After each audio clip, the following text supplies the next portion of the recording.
Not sure why anyone would watch this, just a dude with a phone, but I felt like I had to speak up.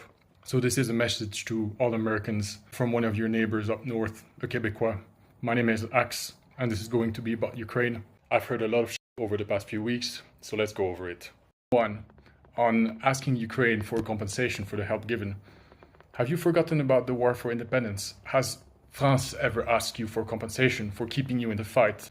What about the Dutch and Spain? Look it up, do what you have to do, use ChatGPT, Grok. At first it was gunpowder and ammunition, and then it was military advisors on holiday so that they can cross the Atlantic. And then it was volunteers, such as Lafayette. And then full-on engagement from the French Navy. I remember learning this in high school, the Battle of Chesapeake, where the French Navy defeated the British Navy, thereby ensuring victory for Washington and your self-determination. Did France ever ask you for a portion of your minerals? 2. On accusing a country facing aggression to not seek peace. What if someone had told you, after Pearl Harbor and the Japanese expansion in the Pacific, to stop being a warmonger, to bore your heads? Would you have done it? Hell no, because you're Americans, you wouldn't take it. Now what if, during the War of Independence, the 13 colonies were slowly losing to the Brits? What if Europe had told you, it's time to preserve lives, guys. It's time to seek peace. Better freeze the front lines and let the British Empire what they have currently. Would you have done it? And if so, who would you be now?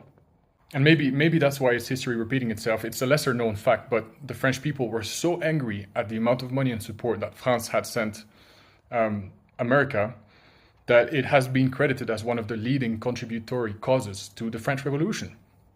So it's no wonder you're angry now, but it's worth remembering that out of all the money sent to Ukraine, only about a third was actually invested in Ukraine, and the 2/3 were sent to American companies in the US to replace the old weapons that were given to Ukraine with new ones. 3. On conscription and, quote, sending people to die, I just would like to point out that of the greatest generation, the men that were sent to fight World War II overseas, 62% of them were drafted. 4. On the American administration saying that they're not sure NATO allies would defend America. What the f***? Some states have been free riding, but NATO Article 5 on collective self-defense was invoked once in NATO's history. By whom? By the USA after 9/11. Now at that time, NATO had 18 allies. Guess how many of them answered your call? All 18. And guess who else answered the call despite not being a NATO ally? Ukraine sent 5,000 troops to Afghanistan. Now let's not forget about Iraq, where Ukraine sent the third largest contribution. 5. On elections in wartime. To people who keep saying, well, the US organized an election. America was neither occupied nor invaded when it did so. And so looking at the UK, their general election scheduled for 1940 was delayed until 1945. 5 years. Tell me, is Churchill, whose bust sculpture thrones in the Oval Office of the White House, is Churchill a dictator? What about France, who did the same?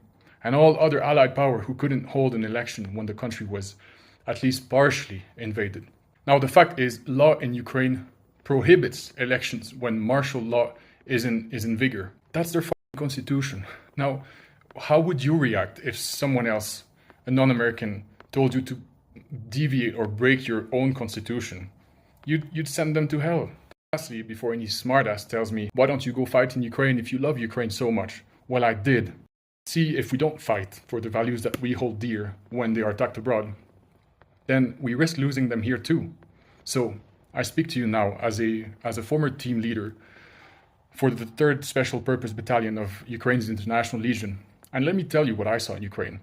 Ukrainian soldiers willingly putting American flags on their uniforms, purchased with their own money, immensely proud to be associated with you, a mighty nation that has for the most times sided with the right side of history.